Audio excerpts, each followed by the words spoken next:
Yeah, thanks everyone for coming. So just to say that this is a synthesis we were asked to do earlier this year. And I'll maybe tell you a bit about how it came about. But yeah, so going to be talking about mainly climate change and mitigation options in the food system. So the background is that back in 2020, we worked with 1CGIR. This is an international agricultural organization that's basically trying to reinvent themselves. So they've been in existence for a long time, and recently there's been several reports that are writing about the future of agriculture. And so they were taking notice of these and saying, how can we align with what's happening now? Based on the current changes, developments in technology, developments in trade, developments in more connections between regions, as well as the challenges that are also faced by agriculture in terms of financing, and new breeding techniques and things like that. And so they wanted to, basically the question to us was, can you read these papers and tell us what the future of agriculture is? And so that's basically where the initial thing started from. So we did publish this report for them,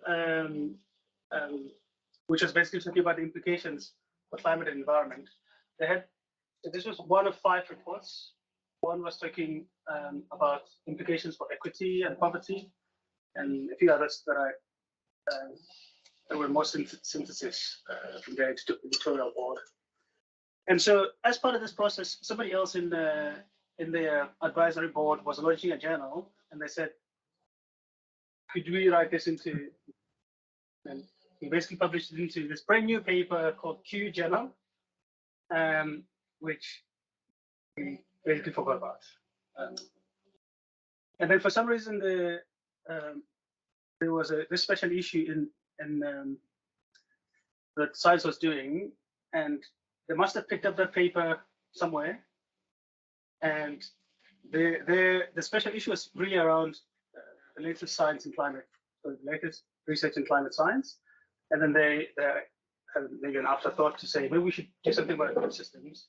And I guess they were throwing the internet, and they found that paper, and they said, they asked us, can you do a review that's really discussing food system and climate mitigation trade-offs and synergies? So that's where really this thing started.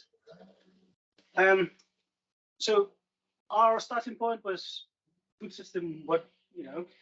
Where to start? I mean, the 2 other co-authors in the paper work very much in the food system, but they have a very particular framing that we ended up using. But first we looked around, and as you can see, it's a mess. It was quite hard to put a focus. And if you look in somewhere, there's climate change in there. So, and because we're interested in climate change in relation to food systems, this wasn't particularly useful for us to frame that story. And so we used a much more friendlier framing of food system, which basically has 3 main components. So one are indirect drivers that are influencing the food system, which is the thing in the middle. So you have demography and development, you have consumption, technology, markets, climate, and policy that are driving how and shaping how the food system looks like in the end. And within that, of course, you have food system activities, as they're called. So you have the production process, you have processing, retailing, and consumption. And out of that, you have a set of outcomes that are coming from that include well-being, security, food security, and also environmental systems. So this is sort of the ideal of what the food system is trying to do. It is developed by this food foresight for food group, in which Monika and Aniek are involved. And so we took this and sort of merged it. This is a diagram that we adapted from the IPCC report from 2019, the IPCC land report, where essentially they had maybe I should have put their diagram and tell you about the amendments we made to it, but I can talk through them. So they had on this side predominantly climate change, and as you will have seen from our previous food system picture, we had a few drivers on the side. So we added sort of ecosystem there as well, and tried to add a few more connections and feedbacks with the drivers. In their food system outcome, they only had economic outcomes, and we added food security, we added environmental outcomes as one of these, and social justice. And so the idea there that you have several mechanisms by which food and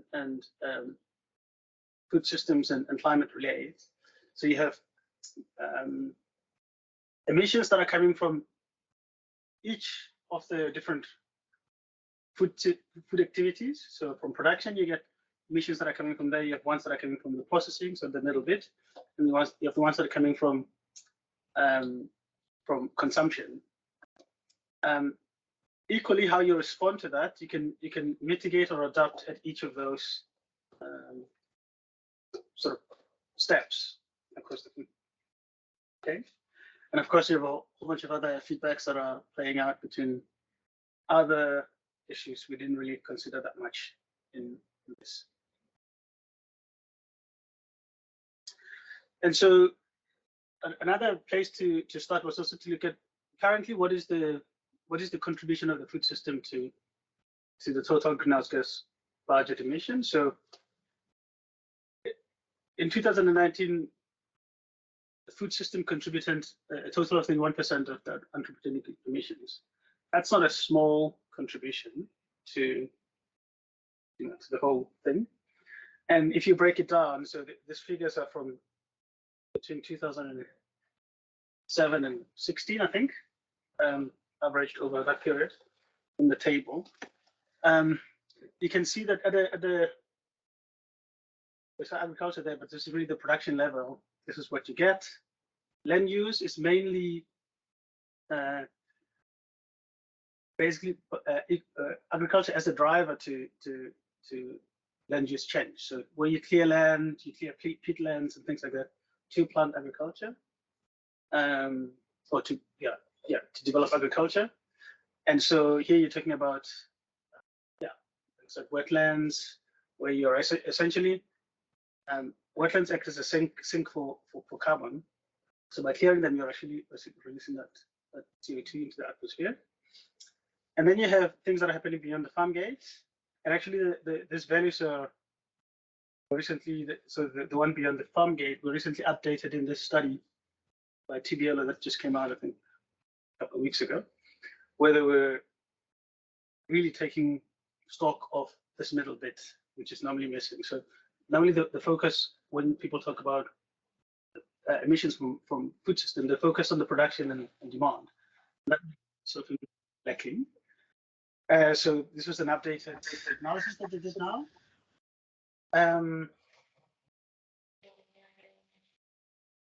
And so what do mitigation strategies look like in the food system? Essentially, they're divided into four things. So one is improving crop management, one is around improving livestock management, and then the one about supply chain, so between the farm gate and your table, and then demand management is normally at household level. So what, well, I thought this table, so this figure is interesting, maybe just say that essentially what we were trying to do in that figure that I showed earlier is people took it a step further in this recent publication, where they're basically trying to show the language that the IPCC is using and the language that the food system is using to really try to make that point, because there's two things we're developing in parallel in a way. But what they're showing here is that really the main areas are, again, land use as one of the areas, and agriculture as another one, so the production again, and then the energy that's used in the middle bit, as well as waste. And some of the things that you do in each of these, so food system activities that you do as mitigation strategies, you have examples there of wet forests or peat fires. You have things like in agriculture, livestock, for example, you have enteric fermentation. This is the process by which um, ruminants especially produce methane. And then you have other things around transport and waste. So there's different configurations of how that people talk about, but essentially they all boil down to this 4 types of processes to do mitigations. And so again, our task was to identify what the trade-offs and synergies are across these. So I'm just presenting some examples. We had a longer table and even longer table that they didn't accept because it was too long. So we had a reduced version. So here's even more reduced version of that. But some of the in crop management, some of the things are some of the strategies are linked to fertilizer application. So how so the different gases that you care about. So you have carbon dioxide, which is one of the main ones, and you have methane, and you have all this nitrous oxides, and then I can't remember, but anyway, there's a few of these, and this one is specifically talking about nitrous oxide as a result of fertilizer applications. And so the synergy, of course, is that fertilizer application improves productivity, and if you improve productivity, that means you need less land, so that's a good thing. But of course, over application leads to overshooting the boundary, and we know that globally, if you think about the planetary boundary framework, nitrogen, we already have a nitrogen overshoot there, so you can't apply too much everywhere. But of course, there are other places that you still. These were Dutch co-authors, or are some? One of them in the Netherlands. Just interesting to also see the protests in the Netherlands around the efforts to try and this exact tension between. I mean, it's a good knot. The limits on how much fertilizer the farmers can use, and like massive mobilization of Dutch farmers going to the minister's house in the last month on their Moerse tractors to protest these limits, which is exactly this point. But then you also see like in all the waterways the complete the growth of like weeds that are obviously feeding off the oversupply of fertilizer. Just like in some areas they're having to do so much more dredging so that like boats can go through waterways and things. Yeah, so this is the dilemma of this sort of things, is that you have the complexity of food systems. So you have areas that are clearly over applying, and I think South Africa is one of them. But across Africa, for example, you have a lot of under application. So the story then becomes in those places where people are protesting, they're actually already using too much. And so this is where the vested interest, the structural things come into play, that you have the technical solutions in front of you, but the real issue is really not figuring out how to do this. It's figuring out how to get people to buy into those processes. As you'll see the same with dyes and things like that. So dealing with that boundary, if you want to use that framework, then is really about working with those spaces that are overshooting. And then another one is a idea of somewhat related. So if people who say we could increase food production even more, although we already have enough, we could increase it even more by closing yield gaps. And for I think it says what it is, but it's really just how much can this land produce and how much is it producing and what's the gap between those, and can we close it? In principle, this is of course a good thing, because again, it also means you don't need more land to produce suboptimally your crops.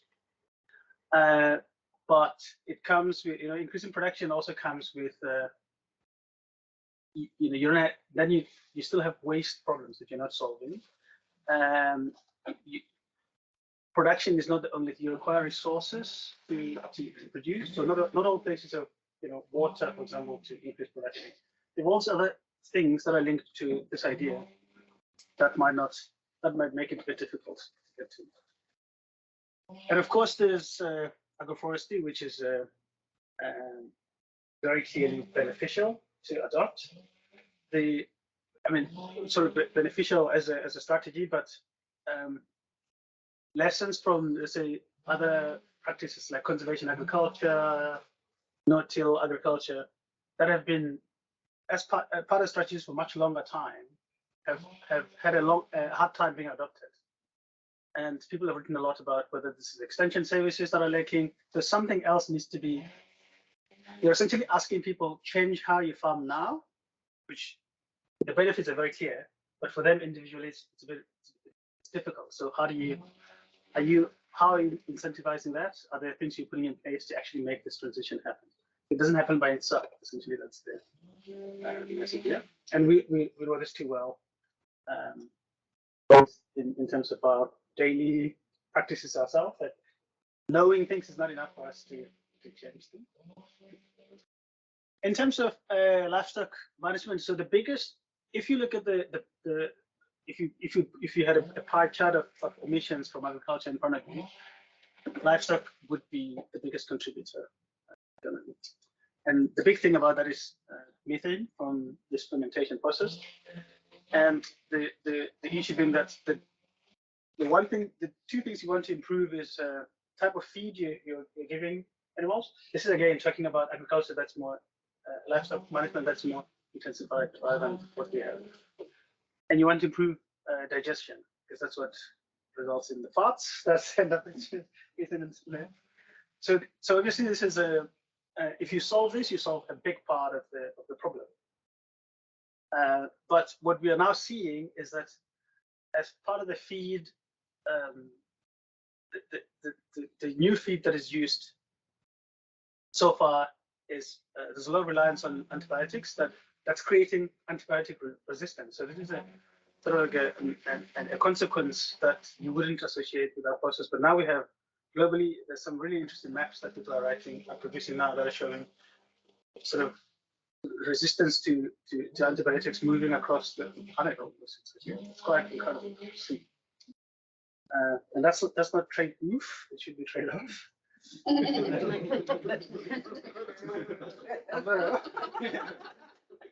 Yeah. There's some other suggestions to use seaweed, which is estimated that it could reduce methane production by over 80% or up to 80%. That's a massive improvement.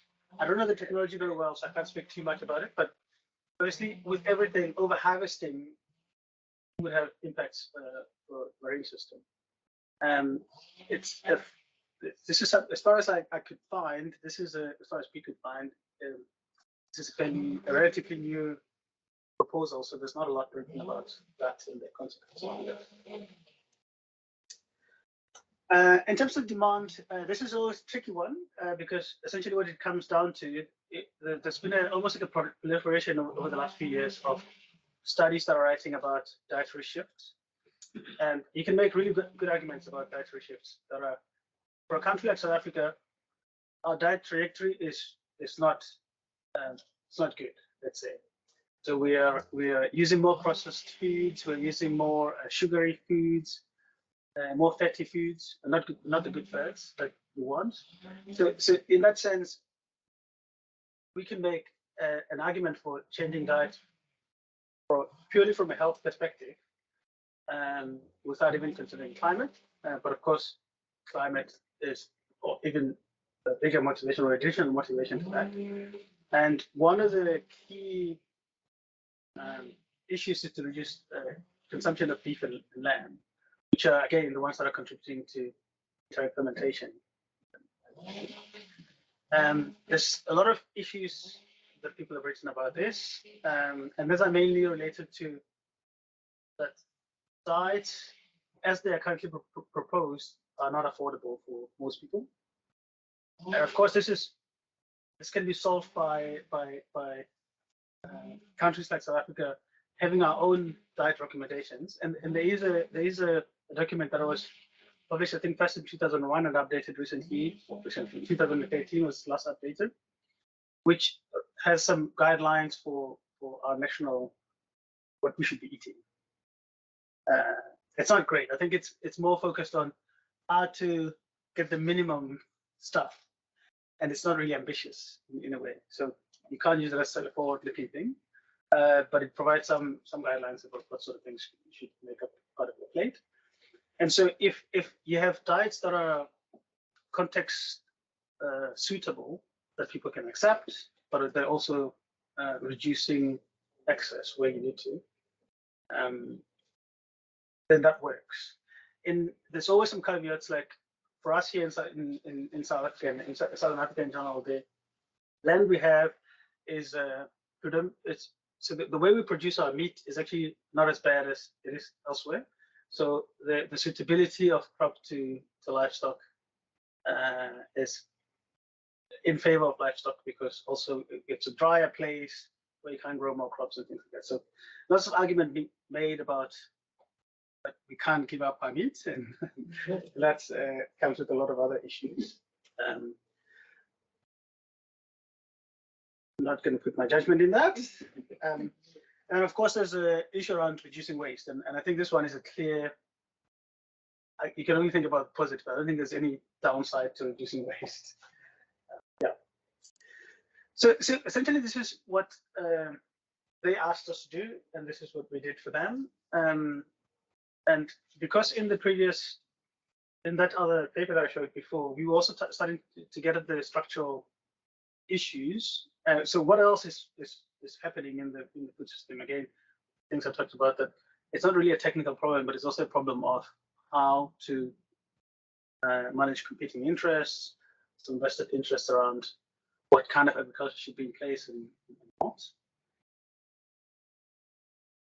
Oh, okay, I jumped to a completely different place. I didn't think this was the side I was coming, but so some sense of what's happening in South Africa, climate and food. So back in 2020, we published this chapter that essentially was looking at. We had two scenarios in mind. So one was, if you continue with the current trends of, let's say, it's a very simplistic way of a linear trend in population growth, a linear trend in GDP, a linear trend in diets. Then we said that's the current trend, and then we had a sort of a sustainable trend where you change some of these pathways. But the starting point was that this is how the landscape looks like. So the AFOLU sectors, this is agriculture, forestry, and other land uses. So it's the land-based accounting system that says us just over 9% of our emissions come from land-based practices. And not surprisingly, a massive amount comes from energy production, because we have 85% coal or something. Within that AFOLU sectors, you can break it down even further. And yeah, you can see that agricultural soils and entire implementation again are almost taking equal parts there. Yeah, but on the figure on the right, so basically what we did is say, if you projected those linear growths of GDP, of population, of diet into the future, what would that look like in your current trend? And then what would it look like if you essentially implemented some sustainable pathways, sustainability pathways? And you can see the gray area is showing that the difference between if you leave it as it is versus if you improve. There's a massive improvement there. The issue, however, is that our sustainable use was based on the Eat Lancet diet, which is an international standard diet that is based on a Mediterranean diet. So it probably won't work here. So if we want to do this exercise again and say, if you took a diet that is based on South Africa, what would this look like? And again, this is some work that we still need to do. Now I'm afraid what's coming next, because I don't. Yeah, maybe just to say that not surprisingly, each country writes, for people who might not know, each country has to write as part of the Paris Agreement, you have to write the nationally determined contribution, so the NDC, which essentially states your intention about how you're going to contribute to reducing greenhouse gas emissions. So if you look at our the document that South Africa has put in place, so the recently updated one from last year, not surprising that the focus is still on energy, because as you can see, it's a really big thing. But again, our foliage sectors are also not negligible, and they will continue to grow. At least if we look at if any logically we'll need more food in the future, and if we continue in sort of like a trajectory of diets that we are, which is likely, because I don't see anything that's swaying us away. So we'll emit even more in that sector. So it's something that definitely should be taken into consideration. And there has been a report now by, I don't remember who they are, but they looked at different NDCs from across various countries, looking at how they're taking food system into consideration. South Africa was very clearly not doing a great job in considering food systems.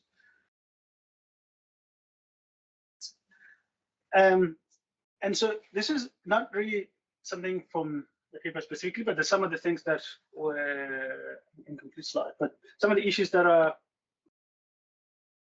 just emerging as part of both the paper, but also other work in food systems that we've been involved in since. So obviously the disconnect in silos between, even if you look at the food system slices, you have production here, which is an agriculture issue.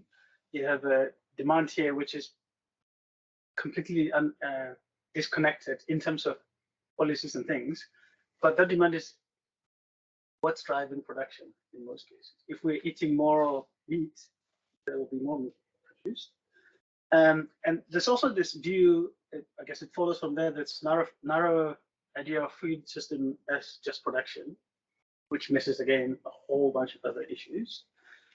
And the other thing is, like, it's more of a discourse issue that's normally coming from global recommendations about how to go about things, which is that the expectation is that as countries develop, they naturally have less farmers because the farmers are bigger, so there's no need for small farmers. And this is a very strong discourse that is driving all the agribusiness expansion that you can see in South Africa. You see more and more land being owned by fewer and fewer people. That's not only happening in South Africa, it's happening all over the world, because this is based on this idea that we have to intensify. And as I already mentioned, for example, our livestock does not really need intensification, because the way it's grown is it's not that impactful in a way. So why would you need to intensify that? So this discourse around this is a natural development of a country that you will have less farmers in the future, is what's resulting in this sort of a food system that is just grow.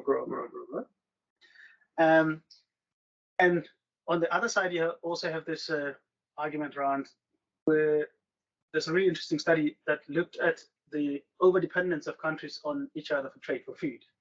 I mean, Ukraine example was a classic example of massive contribution. I think it's 10 or 14 countries that get 80% of their wheat from Ukraine and Russia. So this sort of thing can be cut quite quickly. So this big scale agriculture then supplies large areas or large places across the world is not a very sustainable model, because it's very susceptible to all shocks and things like that. And of course, you have other things that are, by looking at the food system as just pieces of itself, you'll end up not accounting for all the things that come from there. For example, of this is that there's a massive disconnect between producing areas and consuming areas. So I'm not able to tell where my food comes from. And as a result, I can't tell whether that production resulted in some massive biodiversity loss somewhere in the world. I have no idea of knowing. It's not labeled. And of course, you have displacement of land as the agriculture intensifies, and things like land grabs. There was another study that looked at, there's a data set called the land metrics data that looks at acquisition of land, of 200 hectares or more. So they looked at across Africa, and there was a land being bought by whoever that you can track back the different companies that are in where they come from. But they're buying land and hedging on it, but they're buying agricultural land and just holding on to it, see what they can do with it in the future as a insurance for them for whatever reason. But that's taking away that land out of production. So we have all this stuff really interesting and not so great developments that are coming from global discourses and markets and all sorts of things that are typically don't seem like the agriculture thing, but they eventually end up affecting things. It should be done, but you know, but anyway, it's hard. I feel like I'm now just rumbling along, but obviously beyond climate, there's also other impacts on other things. So this paper that was looking at consumption of I think fruits in Europe and what sort of impacts it has all over the world in other places, and they're showing that food itself has a disproportionate impact of if you compare it with other sectors on biodiversity. And again, this is because you really clear land for biodiversity, or you spray fertilizers, or things that are killing other things around them.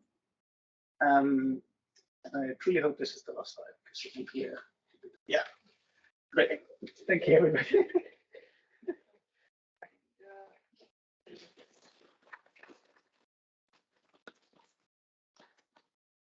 So much, Odi. That was really interesting and traumatizing and emotional. Not sure if everyone else felt that way. And thank you for condensing what you guys did in your paper. We have 2 questions from Haley online, and if there are any questions, please do raise them. Haley, would you like to raise that in plenary, or can Odi just respond to your question? Sure, maybe it's just like a stream of consciousness while Odi was talking, but so maybe just to ask my second question so we can give everyone else a turn as well. I'm really interested in this idea of whether livestock in South Africa is okay to eat or not. Personally, I still don't eat it because I'm not convinced, but I've heard Bob Scholes many times say exactly what you've said. Like, actually, a lot of the land in South Africa is marginal. You can't use it for anything else. So livestock is actually a really good way to utilize that land.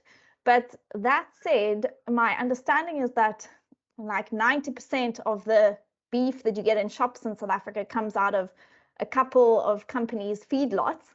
I was just looking online at this Karen Meat that says they have 210,000 head of cattle at the Heidelberg feedlot. So again, it seems like in South Africa, if you want to eat sustainable livestock, you're paying a premium for that. But I could also have my facts wrong. So I just would be really interested in understanding more about that. So I mean, I think this is a classic issue, like we talked about in with trophy hunting and other things, that there's some air of information about it, but not real evidence for it. I think this is something that I also had Bob say a lot, and a few other people, but I have not seen tangible evidence for it. So this is an interesting follow-up, because I think even in thinking about the different diets, because of not having this information about whether or not this is true, and the controversy around meat in South Africa, I think generally,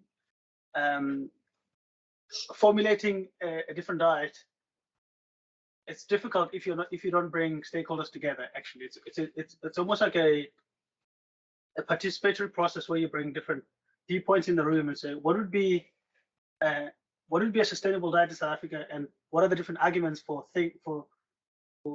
one version or not another. So I'd definitely be interested in sort of evidence around that as well as a to take this forward, because I think that really the issues around diets are, for me, in the food system, it will definitely be something that I would want to explore more, for sure, to also build those pathways or at least different pathways about different diets that are essentially on the table. Thanks for that question. Yeah, I second that. I think that would be extremely useful because it is really difficult to make informed decisions when, like you say, there's this global discourse and you don't actually necessarily know, or there be an agreement on how it downscales. And different for a whole different story for chicken, for example. Yeah. How do you make informed decisions across meat sections?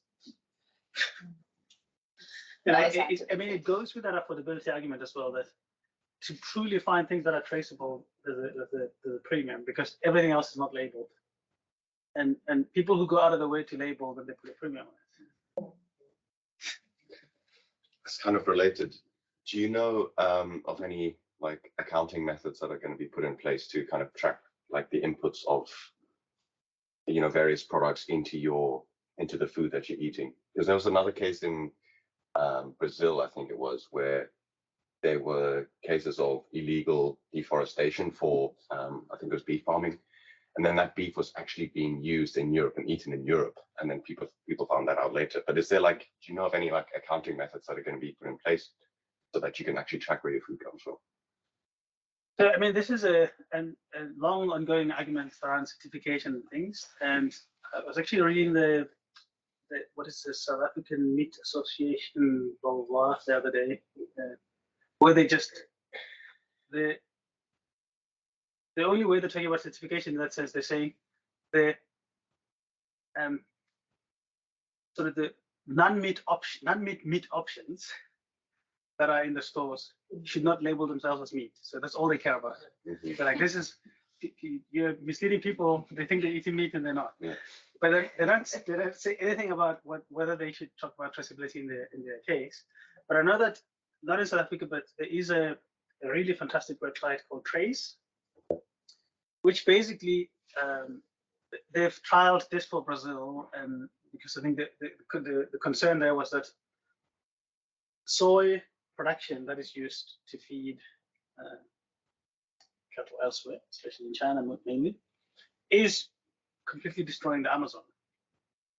So they started tracking, and I think the methodology they used would be very useful for anyone wanting to do the same thing anywhere. But they basically have they can trace the exporters, which parent companies they have, and then what sort of where they're producing in Brazil and what impacts they have on which ecosystems or which biospheres. And it's a really yeah, I think they did a really good job. And now they're doing the sort of like a sister website to that, where it's not a sister website, it's a page on that same website where they're looking at the financial transparency. And part of that comes from the I'm going on a tangent now, but there was a study from the Stockholm Resilience Center back in 2018, I think, that looked at who invests in these things. So where does the money come from?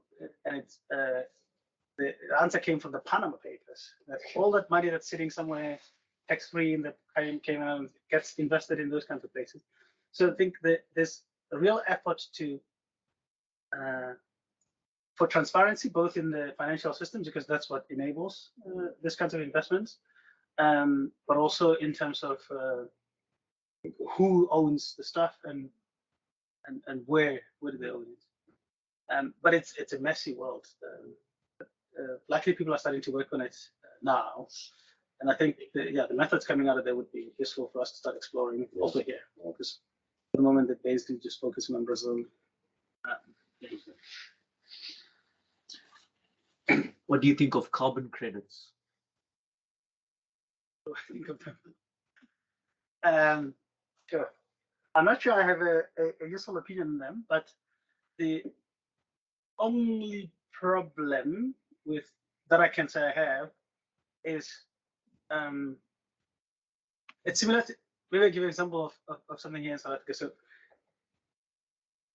based on your starting point, you can overclaim your use, as we have done in South Africa for water use. So our water credit are over allocated because they just ask me, what is your past year's and I say X amount, and then I get that allocation. That allocation is way too much. So I think the climate credit market space is essentially the same. Similar problems of allocating use based on some arbitrary time in the past. And I think that from the European experience of the Europe gap, they just used 1990 as that use that you have there, that's your cap.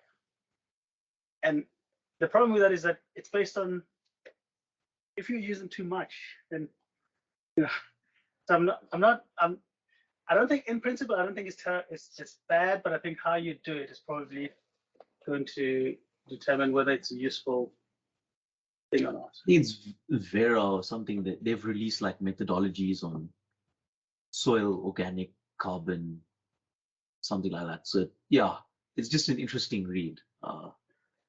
Like they say no tillage and they pay farmers for that. So is it a way, I think the follow-up question, is it a way to actually lessen or mitigate more of the carbon that's going to be released from our food systems, from our livestock farming? Yeah, I think it definitely is a way. I mean, there's a laundry list of mitigation options, and I think the real question for me is always, what is the, other than the technical list of things to do, what do you do next? So if you in your case of paying people to do that, so this is similar to something we talk about in ecosystem services, the payment for ecosystem services, which is also essentially the same mechanism of paying people not to destroy the land. And of course, it's got a lot of criticism that if I've already destroyed my land, I get paid. If I kept it safe, I'm not. There's all these different issues about how to make it fair. But I think these are things that are worth continuing to think about and exploring how something like biofin, which is the biodiversity finance, they think about how to first get rid of bad incentives as one place to start. And I think there are some things out there that are just need to, we need another process to get them to actually work. But maybe other people have ideas. I think I saw a hand on this side.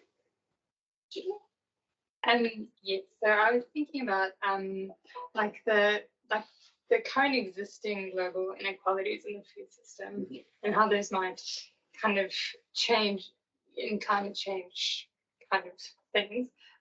So for example, like subsidies in rich countries and stuff, which leads to dumping and all of these, like making African agriculture less competitive and less able to succeed.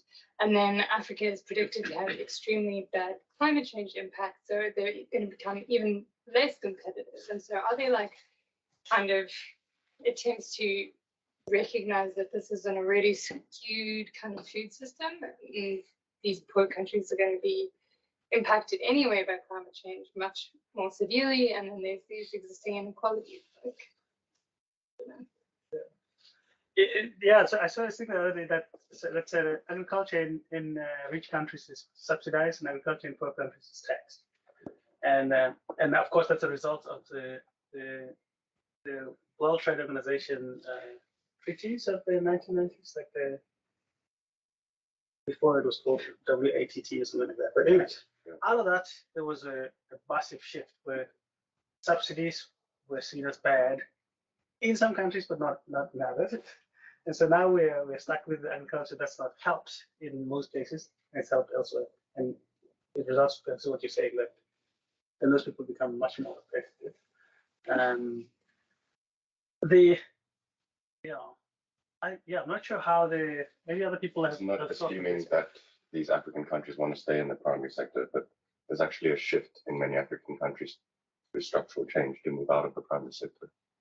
Most of them are stuck in this primary sector where it very much inhibits development of these countries. So a lot of them are actually trying to move out of agriculture.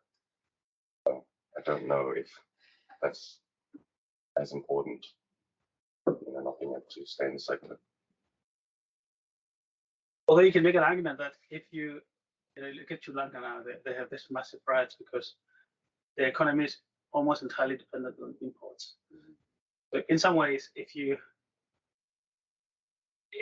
because by not producing yourself, that means you're accepting that you rely on imports. So what does that mean if the supply chain doesn't flow? Yeah, like Yeah, in Ukraine. what they're getting now in Sri Lanka. So But that's also based on like comparative advantage, like you trade, because countries have a comparative advantage in producing these crops in this country and not in the other countries, and that's why you have trade. So actually, you're using less resources by allowing other countries to specialize in, the production of food. So It's a resilience argument there. yeah, exactly. Yeah, definitely. And I mean that's the Adam Smith stuff, right? The comparative advantage. People have written a lot also about how that's also a tricky approach. I mean, it's got merits for some things, but what it also means is that I don't have to rely on things that are suitable here. I can start wanting avocados regardless of what time of the year it is, because somebody else somewhere is growing it and it'll get here. So it creates that disconnect again as well. Anyway, that's very interesting. Okay, thank you so much. I heard you talking about the issue of stakeholder engagement. Now there is this talk of climate financing that is just being talked about everywhere. Do you think in their talk of climate financing, do they actually consider the food systems, like from a smallholder point of view, or they just focus on major agribusinesses? Depends if you're looking at a just transition. If you're looking at transition, I think the especially for South Africa, trying to grapple with and accept and formulate a just transition framework, a national just transition framework. Small sustainable agriculture would form part of that justice framework, because that view would also appreciate a water energy food nexus, not these industrial scale things. So I think climate finance isn't suited for justice. It needs to be panel beated for justice. So it's not just going to be available for those kinds of outcomes. It needs to be advocated for and shaped by the governance players who negotiate these deals and set the conditionalities for climate finance. So, yeah. And I think what you're saying, for me, that is maybe the message for all the interventions you can think about, that you would have to be deliberate about just this element of them. Otherwise, they'll just go ahead in some direction. But it requires like actual deliberate effort to make it just. I think I'll answer you, but mostly related to this issue of the voluntary carbon market in accessing climate finance. So, for instance, with this issue of FERA and the standards that they have, so they have, for instance, the CCP standard, and that one they're really thorough in trying to actually get to the communities, like at household level, to see how is each individual person actually going to benefit from this. And when you actually are trying to access that money and stuff and all, they're really thorough with that. So there are other standards out there or organizations that are really trying to make sure that some of these finances, they actually get to your just ordinary person out there in the. And it also very much depends who the donors are, because some there's investors, there are donors, there's debt, there's grant funding. People want to see returns that look like X, Y, and Z. And it depends what that climate finance package is made up of, what kind of finance it's made up of. That also determines what kind of investments are actually made. So if somebody wants yield, they're going to invest in industrial agriculture. So we have two questions, first Megan and then Tanya. So I'm really interested that the finance thing got picked up, because for me the story, the anecdote about the Panama Papers and tracing, like that was like the most one of the most interesting pieces of this conversation. And whenever we talk about food, it always just reminds me that there's so many parallels with energy and obviously water, and that's why it's useful to think about it from a more intersectional point of view. But like actually underneath it, it's a story about a political economy, and it's a story about global value chains and stories about investment strategies that are actually just financializing these kinds of systems in ways that actually see very similar patterns in the way that energy investments happening, in the way that the food system is changing. And inside that, it's like implicated in that is a story of finance and investments. So actually, like what we're just saying now about climate finance is like how in the context of food, but also in energy and biodiversity, water, whatever it might be, how can you kind of completely shift the mentality of the things that inform that allocation of capital?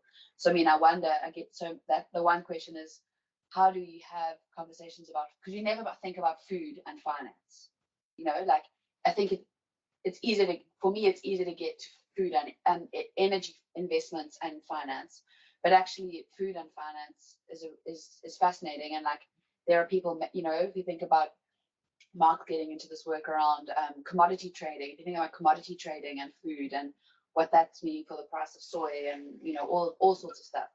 So how could you think about investment and finance more in the food space, and what would that look like? And that was my content question. And my non-content question is, how did you do this paper with these people? How did you review this? What did the methodology, I mean, was it very systematic? How did you do it? Right. I'll start with the last one because that's easy. So we were specifically asked, there's a limit to how many references you can have. So we were asked to review no more than 40 of the latest scientific articles. And so that's where we started. So we just took those and divided them to ourselves. And what we're really looking for is that we first had a. You said that so easily. I mean, imagine. And then, how did you find it? How did you do it? Okay, it's not that detailed, but I mean. Okay. So the first thing we did was to get an understanding of which parts of the food system would be to think about, just to spell them out. So what happens in production? What would be the things you need in production? What are the things you need in for land use, for et cetera, those things. And then what is the menu of options that is available for mitigation in the food system, and which places do they align with? And then go and find evidence for synergies and trade-offs for each of them. And taking the latest references. So if there's a paper that's talking more recently about meat and what it means for to do that, then use that. But for each of the different, I think there must have been 20 something mitigation options, and so we tried to look at for each of those what are the main arguments that are made for and against this, and we just divided the.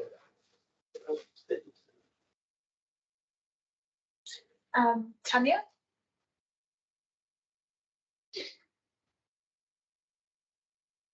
Hi. Thanks. I know we're almost out of time, but I haven't really read your paper yet, Odi, so forgive me if I'm asking something obvious, but how much did you look at fisheries as a food source, given that it's 20% of the world's food source and about 90% for some people in local communities rely on fish protein as their primary source of food?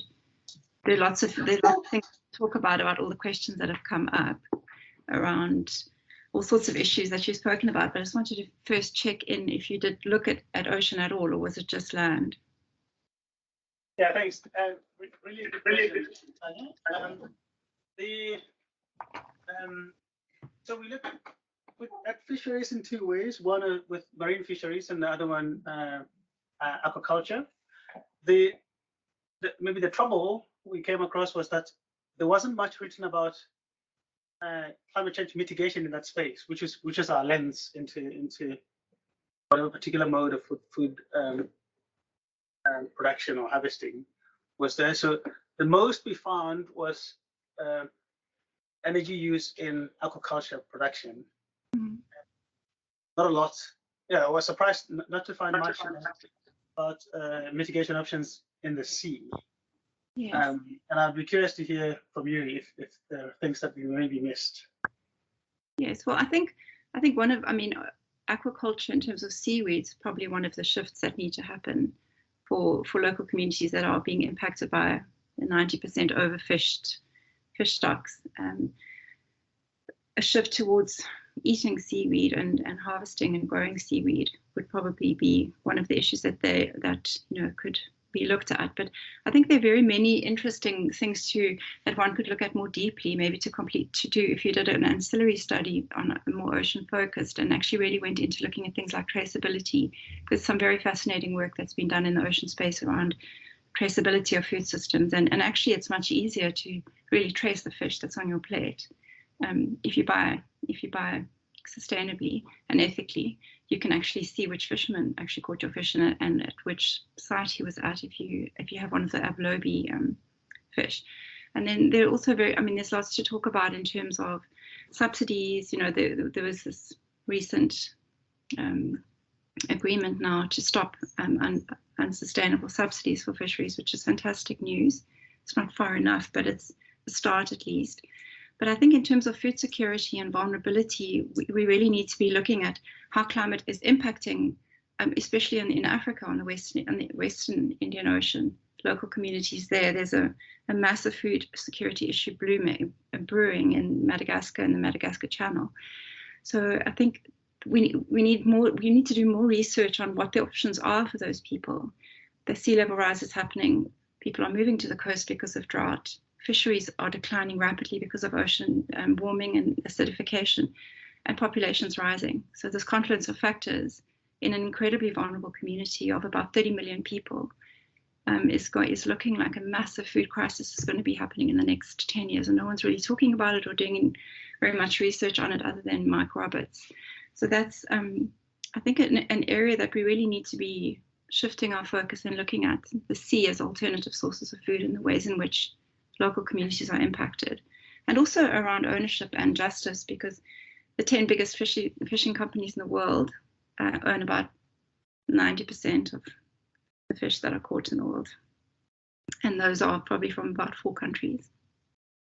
So in terms of justice, there are lots of issues there. So I think I'm just saying that there's a lot more to look at, I think, in terms of ocean in this conversation. Yeah, and I completely agree with you, Tanya, there. I mean, again, because we were limited by this mitigation entry point as a way to look into it, but I'd be keen to think about more things to do in relation to food and oceans. Sure. Okay, great. We can have it offline. I think that's a wonderful way to end this. Future work on the horizon. Just one more to Odi for doing this session for us, and thank you everyone for joining us online and in person. And we will be having a colloquium session next week, so I hope to see you then. Yeah.